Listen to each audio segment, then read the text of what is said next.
Buenos días, amigas y amigos. Comenzamos aquí un nuevo programa Azul Araña.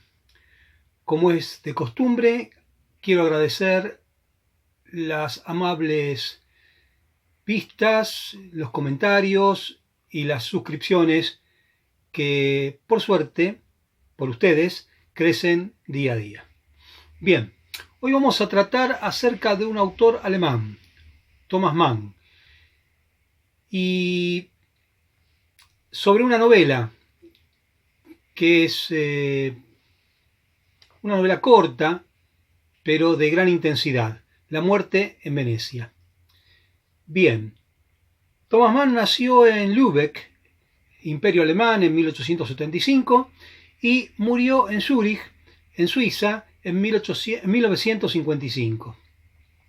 Algunas de sus obras para destacar son Los Buddenbrook de 1901, La muerte en Venecia de 1912, La montaña mágica de 1924, José y sus hermanos de 1933, Doctor Faustus de 1947.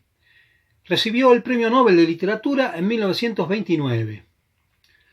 Y La muerte en Venecia, que hoy nos convoca bajo el título de La muerte, la belleza, el amor y lo divino, con que he anunciado este programa, nace de un episodio personal de Thomas Mann. Él viaja a Venecia en 1911, conoce a un joven polaco que después nos vamos a enterar que es el barón Władysław Moes, quien se convertirá en el Tadzio de su novela. Una novela que se estructura en 5 capítulos y que en el primero se centra en torno de el deseo o el descubrimiento de viajar, el segundo acerca de la concepción estética del protagonista, que es un escritor conocido, famoso. La tercera parte o tercer capítulo es la aparición de Tadzio en el centro de la obra y la atracción que causa en el protagonista. La cuarta es el amor que termina confesando el protagonista por él. Y en la quinta va a tener relevancia la peste que sufre la ciudad y el proceso de amor por el joven al que se ha enamorado, de quien se ha enamorado el protagonista, y que está en relación con esa situación que se vive en esa ciudad hermosa y al mismo tiempo hostigada por la enfermedad, por la muerte. Bien, recomiendo la película de Luciano Visconti de 1971, una excelente película denominada Muerte en Venecia, que se corresponde con el libro y que realza todas sus virtudes. Bien, el protagonista de esta historia es Gustav von Achenbach, un alter ego de Thomas Mann, que tiene 50 años, vive en Múnich, es escritor, un escritor famoso, consagrado, leído en las escuelas, que en tanto y en cuanto consagrado ha recibido el título de nobleza por parte de un príncipe alemán. Es viudo, tiene una hija, a su vez él es hijo de un magistrado y de una madre de temperamento ardiente, que dan en él un artista disciplinado, metódico por un lado y apasionado y creativo por el otro. Bien, Achenbach considera al artista como la expresión más acabada de la existencia del hombre. Bien, veamos un retrato de él. Gustav Achenbach era de una estatura algo inferior a la mediana, de tipo moreno, con la barba y el bigote rasurados. Su cabeza parecía demasiado grande en proporción con su figura casi delicada. Su pelo cepillado hacia atrás se enrarecía, algo hacia la raya. Caneaba no poco en las sienes y enmarcaba una frente alta, surcada de arrugas y curtida. El puente de unas gafas con cristal sin borde se hundía profundamente en la raíz de una nariz fuerte, de aristocrático perfil. Tenía la boca grande, con los labios tan pronto caídos como contraídos y angostados, las mejillas enjutas, surcadas, el mentón bien formado, acusaba una blanda incisión en el centro. La cabeza casi siempre ladeada, con cierto ademán doloroso, pero abatida por duros golpes del destino, y sin embargo era el arte el que la había impregnado de aquellos rasgos fisonómicos que por regla general suelen ser la obra de una vida agitada y movida. Bien, este personaje que vive en Múnich pasea por la ciudad y en una de esos paseos vespertinos ve un extranjero y despierta el deseo en él de viajar. Sin embargo, ya fuese porque el peregrino aspecto del foráneo estimulase su imaginación, ya por cualquier otra influencia física o anímica, el hecho es que de pronto adquirió conciencia de un extraño ensanchamiento de todo su interior, y notó, para mayor sorpresa, cierta especie de inquietud vagabunda, un anhelo juvenil hacia la lejanía, una sensación tan viva, tan nueva y al mismo tiempo ya tan desacostumbrada y olvidada, que se quedó parado, con las manos detrás de la espalda y la mirada baja, sobrecogido, para examinar el carácter íntimo y la meta de aquel sentimiento. Era el deseo de viajar. Muy bien, un deseo delirante, que fuerza su imaginación, que es atacado por el deseo de descubrir una tierra incógnita, un paisaje tropical, una zona pantanosa, un desierto virginal. Bien, es decir, un paisaje que lo saca de la ciudad en su imaginación y lo hace penetrar en lo salvaje, a modo de indicio de aquello que se va a producir en su propia personalidad. El hombre disciplinado va a entrar en lo salvaje de la imaginación y del instinto, no en un paisaje tropical, en Venecia, una ciudad llena de misterio. Bien, y luego al final también va a aparecer el indicio de la muerte, porque al final del paseo, cuando reanuda su paseo, va andando junto a las vallas de las marmolisterías funerales, que están próximas allí a un cementerio. Bien, siente una ambigüedad en esa circunstancia, en estos términos: temor de no poder terminar su obra. Él está realizando varios trabajos literarios, una biografía, y al mismo tiempo el deseo de fugar de esa obra. Esa ambigüedad que va a empezar a ser una característica de su personalidad, ¿no? Y entonces decide viajar. Y viaja primero a Trieste, después a una isla del Adriático cerca de las costas de Austria, pero allí no ha encontrado el lugar adecuado y entonces avanza y va hasta Venecia. Y allí se instala. Toma una embarcación porque dice que, bueno, la entrada a Venecia por el mar es la entrada al palacio por su puerta principal, ya que entrar por tren sería entrar como por la puerta de servicio. Toma una embarcación y allí se va a destacar entre sus observaciones un grupo de personas, entre las que hay varios jóvenes y un hombre que al principio le parece joven, pero después descubre que es un anciano. Un anciano que va a adquirir características grotescas, pintarrajeado, vistiéndose de un modo que no se corresponde con su edad. Al final del viaje va a estar borracho, babeándose, cayéndose la dentadura postiza sobre el labio inferior, y que de alguna manera tiene un un sentido premonitorio, ¿no? De cuestiones que van a estar ligadas a su propia experiencia allí en esa ciudad tan enigmática. Por otra parte, también cuando ingresa a la ciudad, lo va a hacer en góndola, luego de dejar la embarcación que lo trajo por mar, va a ingresar por el canal en góndola, y ese viaje va a ser, en góndola va a ser como ir hacia la muerte, un lúgubre entierro, con un ataúd. Y eso también es indicio de lo que va a suceder después. Bueno, ya en el hotel, en el gran hotel, va a aparecer la figura central que causará gran atractivo, que es Tasio. El joven Tasio. Así, tratábase de un grupo de adolescentes, gente apenas adulta, bajo la vigilancia de una institutriz o señorita de compañía, reunidos en torno de una mesita de juncos, 3 muchachitas de al parecer 15 o 17 años y un joven de largos cabellos de tal vez 14.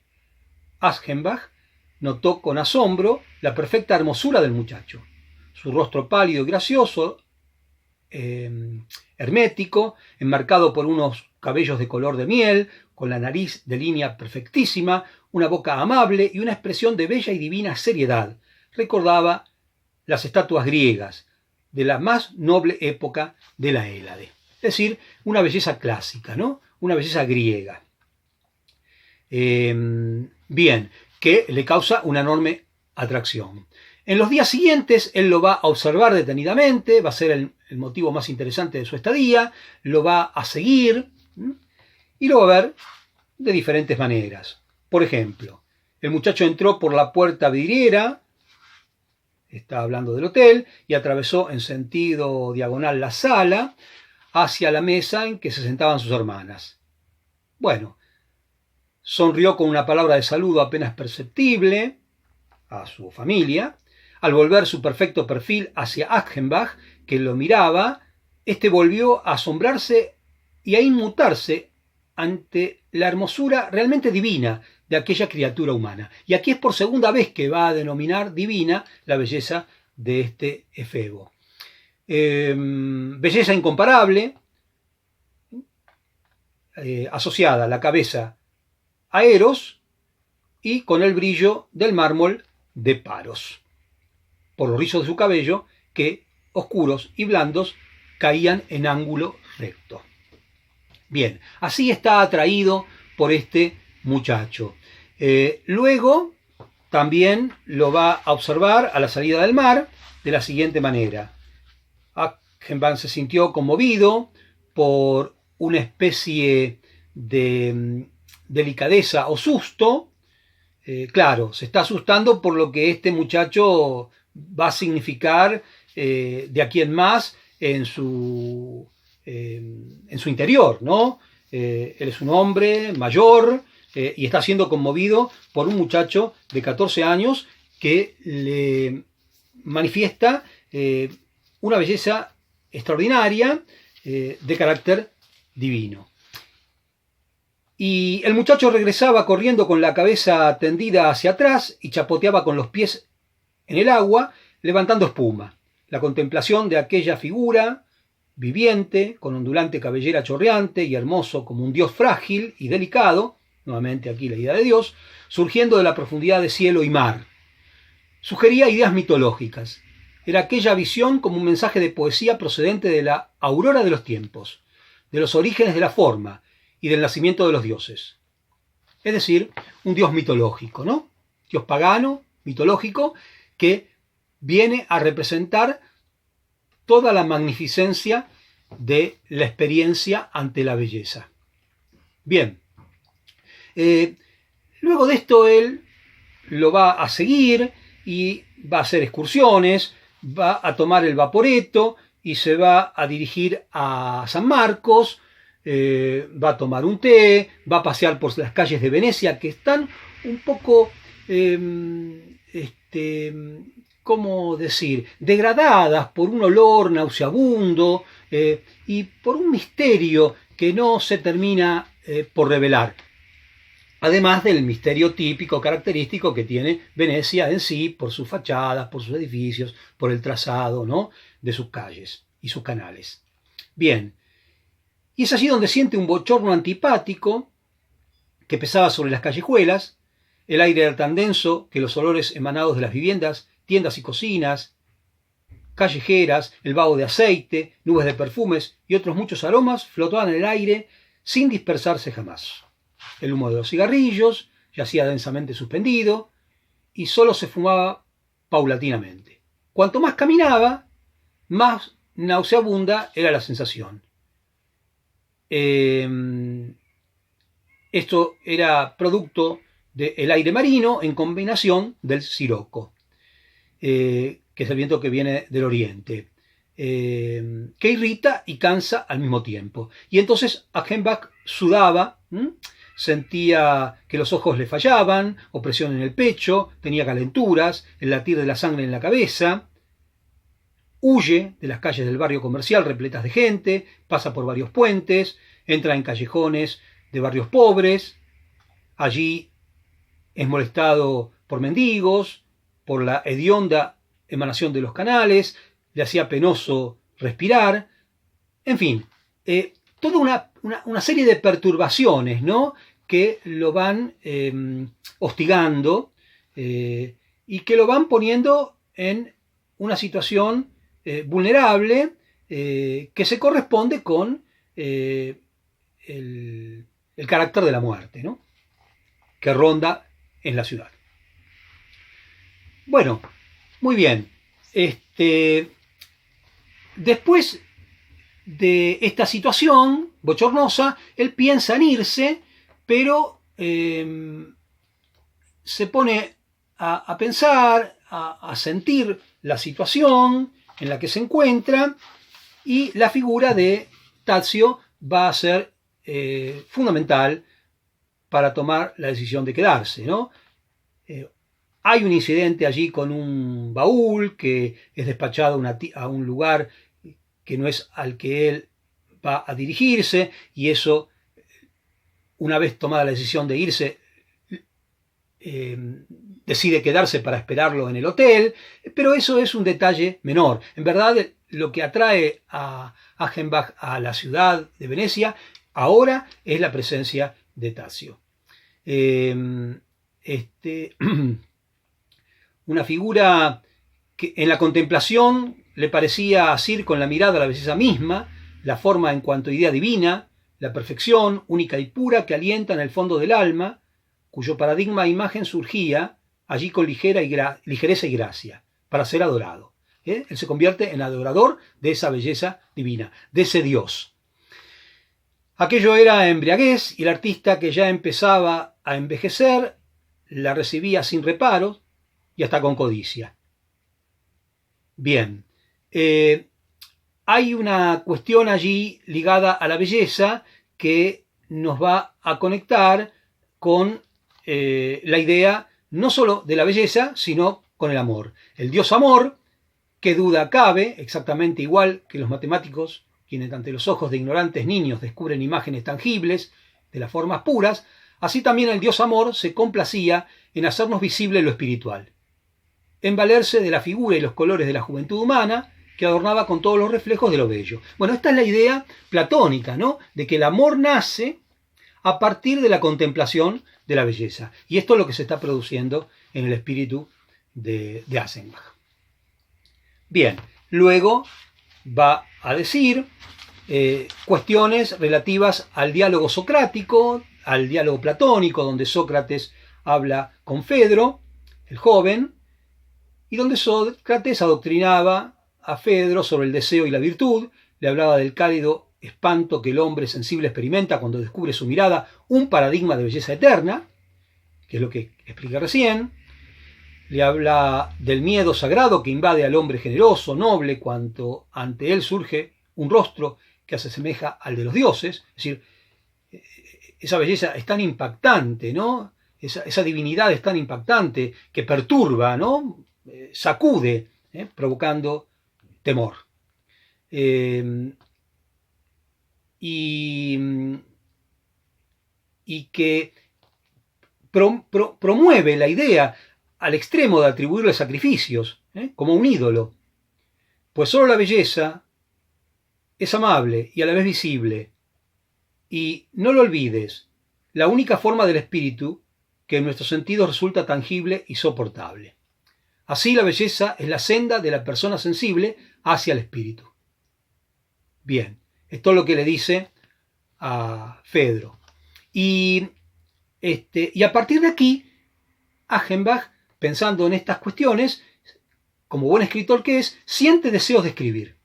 Siente deseos de escribir, tomando por modelo la esbeltez del muchacho, que se le antojaba divino, trasladar su belleza al mundo del espíritu. Nunca había estado tan consciente de que Eros estaba presente en el verbo, es decir, en la divinidad, y escribir sobre la perfección de Tazio un breve ensayo. Y esta es la cuestión entonces que lo anima por el momento. Bien, en este estado de contemplación hacia el joven que admira.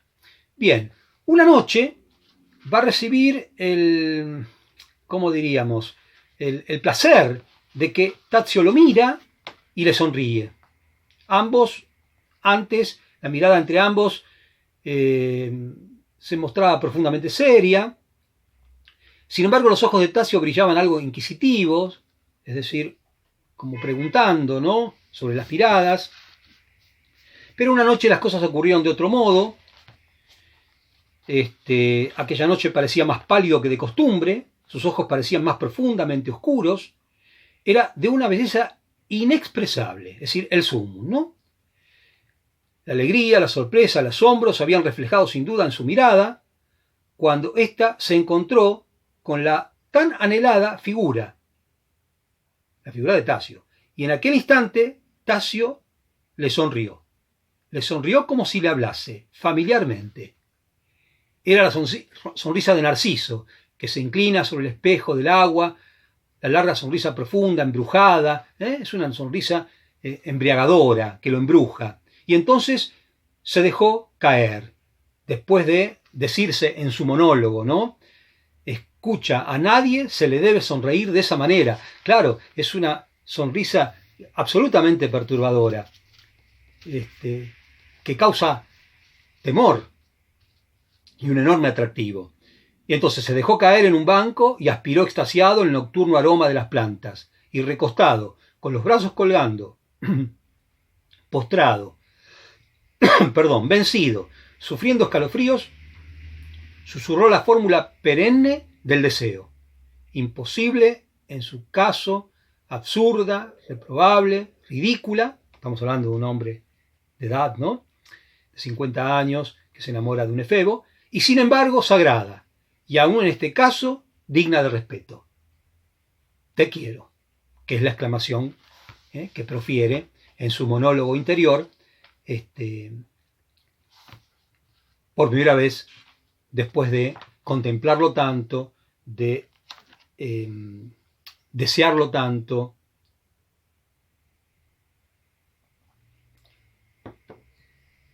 de advertir toda su dimensión divina en la belleza que le ha despertado el amor. Bueno, muy bien. Aquí el vínculo de Tazio con el amor va a estar ligado también al vínculo con la ciudad de Venecia, que es la ciudad de los enamorados, y esta cuestión que circula, esta peste que circula por la ciudad, es como una peste que también circula en el interior de ese hombre mayor que en cierto modo se va pareciendo a esa figura ridícula que él había visto en el barco cuando llegó por primera vez a Venecia, que quiere preservar la juventud que no tiene, y entonces puede caer en lo grotesco, en el ridículo, y entonces hay como una cuestión negativa que a la par de la belleza y del ansia de vivir que le inspira a Tazio, va surgiendo o se va produciendo en él. Como todo lo negativo de la peste se va introduciendo en la belleza de Venecia. Bien, esa ciudad va a ser atacada por la peste, pero de eso se va a hablar poco o nada.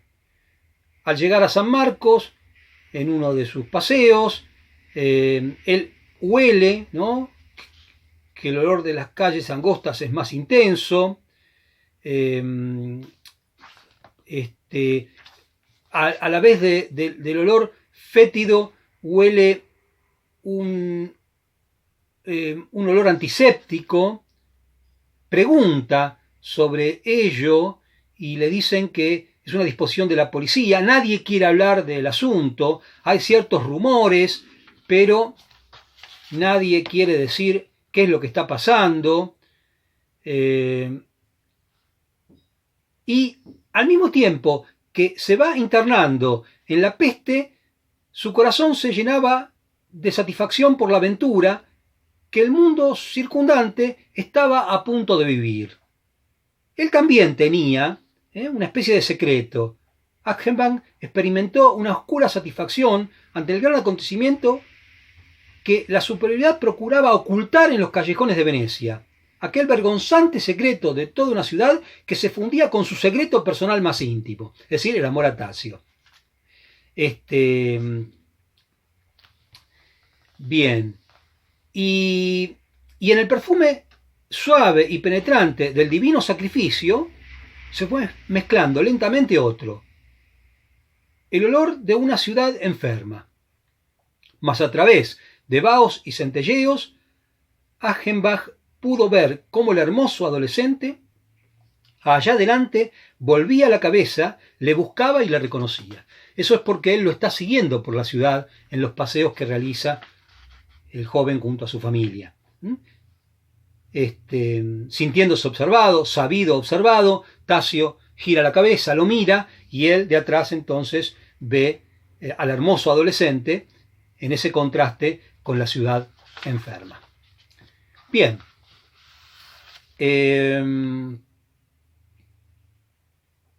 Por un momento pierde a Tazio de vista y le buscaba todo sudoroso, preocupado, derrengado por puentes sucios y callejones sin salidas, sufriendo minutos de mortal angustia. Empieza a desesperarse. Su corazón y su cabeza estaban como embriagados y sus pasos seguían las inspiraciones del demonio. Que haya placer en pisotear la razón y dignidad humanas. Es decir, ya empieza a aparecer esta idea en él de esta cuestión pecaminosa, ¿no? Ese espíritu dionisíaco que está invadiéndolo, en contraposición al espíritu apolíneo del escritor equilibrado que era, lo va metiendo en una situación complicada desde el punto de vista de la tensión espiritual, de la tensión interna espiritual. Bien, luego en el hotel van a aparecer músicos grotescos que tocan en el jardín. Él les va a preguntar por la epidemia, también le pregunta al encargado del hotel. Todos rehuyen las respuestas y al día siguiente va hacia una casa de cambio y un empleado de la misma, que es inglés, al que le pregunta, primero le dice que no es nada, que son disposiciones de la policía, esto de usar productos antisépticos, de los que él sigue sintiendo olor, y luego le habla del cólera que viene de la India, que se ha instalado en ciudades como en Nápoles, en Calabria, en la región de Calabria, y aparece el miedo al perjuicio general que puede provocar revelar este problema en la ciudad para el turismo. Esto me hace acordar a la película Tiburón o a la obra de teatro Un enemigo del pueblo de Ibsen y a la situación actual, en donde muchos lugares del mundo por la pandemia, aquí mismo entre nosotros, las personas a veces adoptan políticas de disimulo o de negación precisamente porque la situación enferma de la ciudad afecta sus intereses, los intereses económicos. Pero los muertos están y crecen cada día. Esto va produciendo un relajamiento de las costumbres, lejos de ser mejores, las personas se vuelven cada vez peores. Está próxima a declararse una cuarentena y el empleado de la oficina de cambio le dice que es mejor que se retire, y así va sucediendo con otras personas. Él va viendo que se van retirando, él no quiere irse, ve que la familia de Tasio no se va, y tiene un sueño que es embriagador, un sueño de noche donde el escenario es su misma alma, un sueño que le causa miedo y placer, aparece en él un dios desconocido, hay un ritual de hembras que tropezaban pisándose los largos vestidos de pieles que les pendían de la cintura, tocaban panderos, desenvainaban puñales, muchachos de lisa piel aguijoneaban unos machos cabríos. Es un ritual de sangre, ¿no? Un supremo sacrificio en la apoteosis de la locura. En ese ritual hay un hedor nauseabundo que viene de los machos cabríos, de aguas pútridas. El corazón de Achenbach en el sueño latía como un retumbar de tambores, su cerebro vibraba, invadida del cólera, su alma ansiaba unirse al corro de los dioses. Aparecía lo obsceno, la locura, los labios cubiertos de espuma, se hundían mutuamente varas de acero en la carne y lamían la sangre de los miembros, y todo se conformaba en una escena de promiscuidad inacabable, como haciendo un sacrificio al dios. Y su alma se empapaba en la lujuria y furia del ocaso. ¿Y qué es lo que está produciéndose o sublimándose en el sueño, en el subconsciente, que viene de la profundidad de su instinto, que ha despertado la figura de Tasio y que lo ha convertido o lo ha puesto en esta situación de culto dionisíaco, que ahora se ha convertido su vida, lejos de ese escritor metódico que Achenbach alguna vez fue. Y esto lo llena de miedo y al mismo tiempo de felicidad, ¿no? Porque hay una contradicción permanente en su espíritu. Bien, finalmente es así como se siente. Por las calles en que rondaba la muerte, lo monstruoso arrojábase esperanzador, abolidas las leyes morales, como un vulgar enamorado sentía un visible deseo y temblaba con amargura, con angustia, sentía asco de su cuerpo envejecido, y ahí aparece la figura que lo retrotrae a aquella visión del hombre que se quería hacer el joven del principio, el pelo canoso, en fin, todo eso lo va a llevar a una serie de afeites, el peluquero le va a pintar el pelo, él va a buscar rejuvenecerse, ¿no?, para estar a la altura de Tasio, y todo eso queda absolutamente grotesco y ridículo en él, ¿no? Su cabello se volvió negro, en fin, esas cuestiones que, lejos de ir hacia, como podríamos decir, hacia la belleza, van hacia la ridiculez y al grotesco. Bien. Cansado y abatido, en una lucha interior y exterior, una lucha interior con lo que ha animado en el Tasio y exterior en la peste de Venecia, en el contraste entre la belleza y la peste, entre lo bello y lo feo, entre el bien y el mal, entre el amor y la muerte, vuelve al Fedro de Platón, diciendo cosas por el estilo. Allí estaba sentado Achenbach, el maestro venerado, el gran artista digno, el autor del Miserable, uno de sus libros, que con su estilo depurado, modelo de literatura, había renegado de toda bohemia y de toda malsana profundidad, había denunciado toda simpatía hacia el abismo y reprobado todo lo reprobable, es decir, ese escritor célebre que se mantenía en una línea apolínea, ¿no?, ahora está invadido por la belleza y dice, nosotros los poetas, le habla a Fedro, como Sócrates a Fedro, él le habla en su monólogo interior a Tasio, diciendo, nosotros, los poetas, no podemos seguir el camino de la belleza, sino que el dios Eros se nos imponga como compañero y como guía. La belleza y el amor van juntas. Nos elevamos mediante la pasión. Nuestro anhelo ha de ser siempre el amor. Los poetas no podemos ser sabios ni dignos y que forzosamente hemos de desviarnos por los senderos de lo absurdo. Hemos de ser livianos, meros aventureros de los sentimientos, que es en lo que se ha convertido ahora. ¿Cuánto nos agradaría, naturalmente, renegar de esta inclinación y cobrar dignidad? Mas por mucho que nos debatamos, el abismo nos atrae. Es decir, el poeta entra en una zona de espiritualidad y de pasión, de sentimiento que lo lleva a lo degradado, a lo inmoral, a lo dionisíaco. Reprobamos el conocimiento, toda nuestra ambición se cifra únicamente en la belleza. Nosotros los poetas, te digo, nos vemos arrastrados al abismo. Y ahora yo me voy, pequeño Fedro, tú quédate aquí, solo cuando me hayas perdido de vista podrás irte también. Y esto es como si lo estuviera diciendo a Tasio. Bueno, hemos llegado hasta aquí con esta hermosa novela, con este culto a la belleza, al amor, y espero que les haya gustado y que lean esta novela y otras de las obras de este extraordinario autor.